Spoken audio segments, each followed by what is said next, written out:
My wife and I have been married for about 4 years. She brought 3 kids from previous relationships into the marriage while I have none. They moved into my house after the marriage because I live in a better school district. Obviously, we've had our ups and downs, but overall it's been good until a couple of weeks ago when I woke up and found a large dent running down the entire passenger side of my car. The dent is about hand's width wide, starts at the front fender and runs down to the rear tyre. I was furious and thought someone sideswept my car as it was parked in the street. I checked our doorbell camera to see if it recorded anything and was surprised to see our teen daughter sneaking out the house in the middle of the night and driving off in my car. She later returned hours later, stumbling into the house. Outside of those 2 events, the doorbell camera didn't record anything else but a couple of passing cars that didn't come close to mine. I angrily showed my wife the recording and told her our daughter needed to be punished, but she said she'd talk to her. I argued that talking wasn't enough, which led us into an argument. My wife argued that the new family dynamic has been hard on the kids, while I argued that it doesn't excuse the damage done to my car. I wanted her to agree to ground our daughter from social media and make her get a job to pay for the damage. We argued for hours until she said, "I don't get a say in any punishment because I'm not her father." That ended the argument and I walked off. Since then, I've checked out of any parental duties. I've been an adult and still make sure the kids are safe and fed, but I haven't done anything a father would do. They had doctor's appointments last week for their checkups because they play sports in school and I refused to drive them, causing my wife to have to take off work. They start school next week and I've dropped them off since moving in, but I told my wife she'd have to do it this year. She argued she couldn't because of her work schedule, and I answered a mother would figure it out. She called me a child and to grow up. I think since I'm not the father, I don't have to take on the responsibilities of one, but obviously she disagrees. Am I the idiot for checking out of parental duties after my wife said I'm not the father? Edit, my wife wants me to report it to my insurance as a hit and run. She said that way no one has to pay for it. I argue that I'll have to pay for it in the long run because they'll jack up my rates. I'm not ignoring the kids and I still talk to them daily. I just don't do or make any parental decisions as I stated above. Also, the other day, our son asked me if he should play basketball or football, and I told him to go ask his mother. Not the idiot. Your wife doesn't get to pick and choose when you get to act like a parent, the idiot authority. She's also wrong about the hit and run scenario. If you get it repaired, you'll have to pay your deductible, and it will jack up your rates. Interestingly, she thinks the way to deal with her daughter's behavior is to commit insurance fraud. What kind of mother is fine with her mid-teen daughter stealing a car, driving while intoxicated, and causing some sort of accident? If I did that, I wouldn't have a social life until I went to college. Her daughter is a budding car thief, and she's not concerned enough to punish her. The new dynamic is hard? Tell mum and daughter next time you call the cops and they can tell them about the new dynamic. She may be telling the wrong person to grow up. She must look in the mirror. Insurance fraud is a crime. Don't do it. Also, you'd better report the theft of your car and the accident to the police. She obviously hit something with it, and there's a good chance a camera somewhere recorded your car, and it can be traced back to you. Then I think you should separate. Her daughter committed at least 3 serious crimes: auto theft, drunk driving, and hit and run. She has put you at risk of being sued and possibly arrested. You can't live in a home where that behavior isn't dealt with.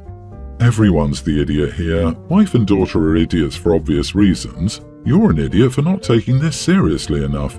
You're playing petty games about basketball and rides to school when there's a criminal in the house and her mother is enabling her. What else is she up to that you don't know about? This is the can of worms your wife just threw into your lap. She's more interested in covering the butt of herself and her daughter than in doing the right thing. I, 26 female, have been pretty lucky regarding inheritance. I'm the eldest of my siblings, but I have a different dad and am the only child he had. Despite him being a piece of crap I didn't know very well, I inherited everything he had. I sold the properties in another state and used the money I had to buy 2 properties. My place, a bush property, and a house closer to the city with 2 granny flats. The house my parents, siblings, and a few aunts, uncles, and cousins live rent-free. I did this because we grew up poor and thought this would be a good idea. To the actual event. I got a call from my aunt saying that they're going to report my dog, Hybrid, for attacking my cousin unless I give them the money for medical bills. In the country we live in, healthcare is free. I hung up immediately and checked my cameras, and lo and behold, my cousin was on my property the night before trying to break into my shed. My dog chased him down but didn't attack him whatsoever. The idiot jumped over a barbed wire fence and tried to pin it on the dog. Right now I'm refusing as I know it won't go anywhere and my dog is safe, but my family, including my parents, are trying to tell me to pay up or they will report my dog. After that, I just told them if they do, they could all be out on the streets. I've got the eviction notice prepared just in case. I don't care that it won't go anywhere, but it's the fact that they think it will and are actively trying to get my dog put down. I'm feeling like an idiot about it though, since there are some young kids in that house that I love to bits. Am I the idiot? Also, for clarification, my bush property where I live is a good 6 hours away from the other house. The idiot probably went through more petrol than what was even potentially worth stealing in that shed. Not the idiot. Your cousin was trying to steal from you and they're blackmailing you with the threat of potentially having your dog taken away or put down if you don't give them money. These people are bad news and will continue to hurt you. Don't threaten them. Get them off your property. Ungrateful idiots. Exactly, there will be another incident for sure. They think OP owes them just because she has something they don't. The free housing was a mistake. Evict them now before they fall down the stairs and sue you as the property owner or worse. They could do so much damage and seem the type to do it. I'd report your idiot cousin to the police for the attempted robbery and then tell the rest of your family that you have cameras and they caught what really happened. Don't worry, I'm planning on filing a police report and turning the footage over to the police. That footage shows my dog didn't attack him and he just ran off. The idiot cut himself on barbed wire while trying to get out of my yard. I do hope he's up to date on his tetanus. Call their bluff. Then watch your family change their tune to either being angry at you for wanting to go to the police or angry at him for lying.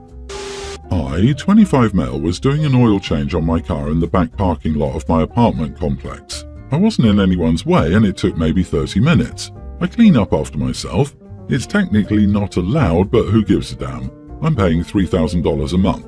I'm not the only one who does it either. I've seen others spending hours on their cars out there.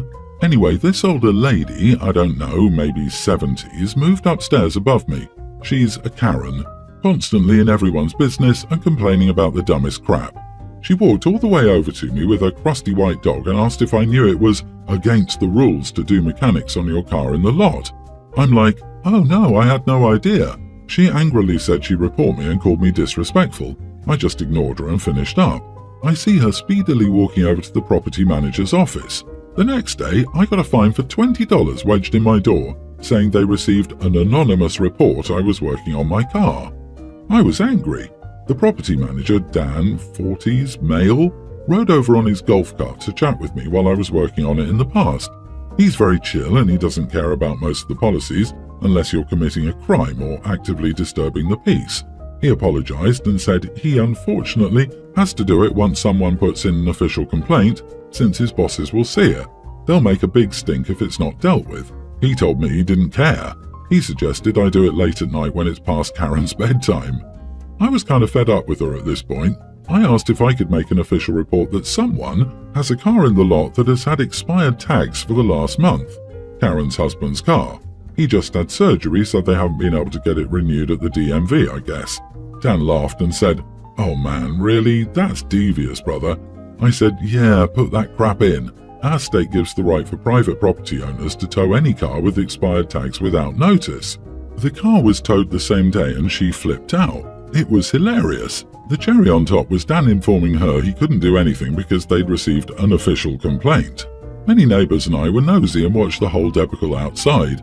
I piped up and said it's unfortunate how some people need to learn to mind their own business and chill with the reporting. She started crying, saying she doesn't have the money to get it back since it's $300 total. Too many bills with the surgery. Oops.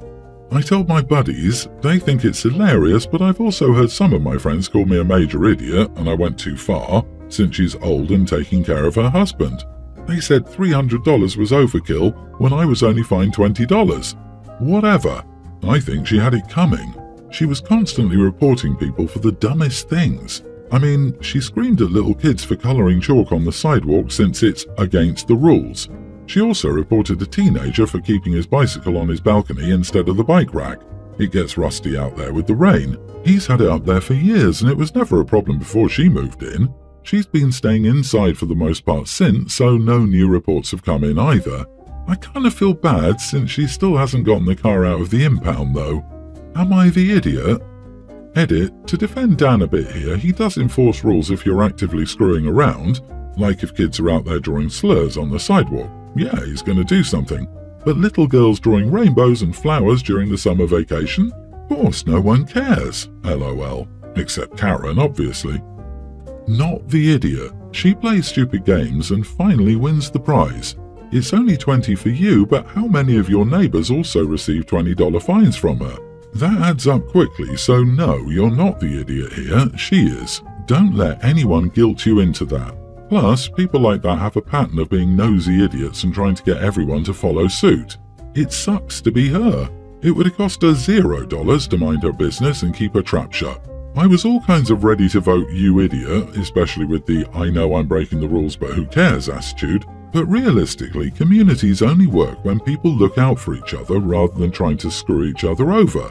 It seems like this bird has no interest in being part of that community spirit, so she can't really blame anyone but herself for this happening. If she'd been a little less willing to kick up a stink for petty reasons, the other residents might have been more willing to help her out with what I'm sure is a difficult time right now. Update. If anyone cares, I saw the car in the lot this morning. I believe the grandson got it back for her. She still hasn't done her daily patrolling yet, so maybe she learned her lesson. I, 37 female, married my husband Todd, 41, very young. 3 years into our marriage, we got a divorce because he had an affair and got his mistress pregnant. We were split for 5 years, then decided we changed as people and reconciled for our daughter we had before the divorce, and for ourselves with the help of counselling. We've now been together for 6 years. During the years apart, I had another child with a serious partner who sadly passed away. A few days ago, we got a call from my husband's ex-mistress. She says her job wanted her to fly out of state this weekend for an opportunity, but it isn't possible with her son, and she asked us if we'd be willing to take him on such short notice. Usually my husband gets a hotel and stays with his son when she flies out, but she said this time would be a longer-term stay. I told my husband absolutely not, that wasn't happening. He said I was being unfair and that he cares for my daughter, who's from my late partner, like his own, and I should do the same. I screamed at him and said, "My daughter isn't the product of my affair. Absolutely no way is he staying here." He got angry and said I was being ridiculous and a witch because the child was innocent. In my eyes, it hurts me too much to look at that boy. Am I the idiot? It surprises me you remarried him, given you clearly haven't forgiven his infidelity and the child. The fact is, if you had, you would accept he had a child and has to be a father to him. That means you're a stepmother. You married a man with a child, no matter how he came to have it. It no longer mattered at that point that it came from an affair. Just like you, he was a parent with a child. You chose to marry a man with a child, which means you have to allow him to parent that child in your shared home without blowing a gasket or treating that child ill. You are the idiot. Before you remarried him, did you tell him that you hate his child, will always hate it and never treat the kid well, all while expecting him to love your child? You chose this relationship, and now you want a father to choose you and your child over his. Pretty lousy. You decided to remarry him. Husband is an idiot because he's allowed you to treat this child as a second-class citizen. He was very wrong to have an affair, but it isn't the child's fault, and your husband should not have gotten back together with you for the benefit of one child while having this other one be treated inferior. Everyone's the idiot here. Maybe, just maybe, you two were better off divorced. This is an issue that is not going away. My sister-in-law, 43, cannot have children. This is important because it's 100% why she acts the way she does. My husband and I, both 29, have a pre-tween, and when we got pregnant at 22, sister-in-law insisted we give her our child because we were too young to be reproducing. We're not the first and probably will not be the last people that she pulled the same line with, but she checked herself into therapy a while back for the issues she has. For those wondering, she's not eligible for adoption or fostering. She's been denied several times for many different reasons. Over the years, she's definitely overstepped all of the parents in the family, telling the kids what they can and cannot do or arguing with the parents on issues that have nothing to do with her, i.e., if someone says their kid can't do something, it's met with a "why the heck not? You're so mean for no reason, let them do it," stated in front of the children, causing issues because Auntie said we could. The latest issue is us going to mother-in-law's house for Gramps' 90th birthday. They have at least 8 miles of ATV trails behind their home that are constantly crowded with dirt bikes and four-wheelers. The kids wanted to go on the trails and we told our son that he couldn't due to a safety issue. Kids do not belong on ATV trails. Sister-in-law says, "Why not? I literally just told them they could." So I simply stated, "Well, my son isn't yours and you have no right to grant permission." She starts arguing and then openly looks at my son saying, "I said it was fine, just go." I told my husband to get our son in the vehicle, and when he was out of earshot I said, "Keep trying to parent my kid and there will be some problems. Watch how quickly I make sure you never see him again." I'm being told I'm an idiot by everyone outside of my husband because while sister-in-law overstepped, I turned petty and threatened no contact over something mundane. Definitely not the idiot. Your sister-in-law is not only massively overstepping with your child, she's giving them the go-ahead to do something that could hurt them. Honestly, I think you're already past the point of issuing a warning to keep your child away. They are 7 years old. If mom says no to something they want to do and auntie says yes, who do you think they'll listen to? Especially if it's something dangerous. Agree. Sister-in-law is out of her mind, rolling the dice with your kids and completely undermining you. Drastic measures are long overdue, with no contact or never letting her have unsupervised access to your kids, which will be next to impossible during family visits, so you must be a warrior and protect those kids. It sounds like your whole family, except your husband thankfully, is in the wrong here, so skip the visits.